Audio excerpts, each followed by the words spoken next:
جس بھائی کو بلغم آ رہی ہے، جس بھائی کو سانس کا پرابلم ہے، دمے کا پرابلم ہے، کھانسی کا پرابلم ہے، الحمدللہ ایسے ایسے لوگ. میرے پاس ایک پیشنٹ تھا، اس کو لنگز فائبروسس تھا اور ڈاکٹر نے کہا تھا اس کا علاج نہیں ہو سکتا، اور وہ عورت 62 سال کی تھی، وہ ایک خاتون تھی اور وہ امریکہ سے آئے تھے اور وہ امریکہ سے علاج کرواتے رہے اور وہ اسپیشل علاج کے لیے آئے. میرے محترم بھائیوں، وہ بہن بتاتی ہے ڈاکٹر صاحب 2 مہینے میں میرا یہ جو لنگز فائبروسس ہے الحمدللہ 100% ٹھیک ہوا ہے. سجدے میں جا کے نا کھانسو، ٹیشو پیپر ساتھ رکھو، منہ سے جو بلغم نکلے اس کو ٹیشو سے صاف کر کے ڈسٹ بن میں ڈالتے جاؤ، اور اس کے علاوہ ایک کعوہ پیو. 2 کپ پانی لو، اس میں 1 انچ کا ٹکڑا ادرک کا، 3 کتریاں لہسن کی، 2 انچ کی 2 ڈنڈیاں دار چینی کی، اور اس میں 1 چمچ گڑ ملاؤ.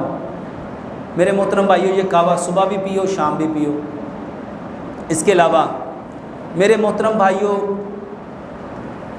اپنا کھانا مٹی کے برتن میں بناؤ، سرسوں کے تیل میں بناؤ، چینی کی جگہ گڑ لو، پتھر والا نمک لو، آٹا پتھر کی چکی کا پسا ہوا لو، اور صبح کا کھانا پیٹ بھر کے کھاؤ 60%، دوپہر کا کھانا 30%، شام کا کھانا 10%.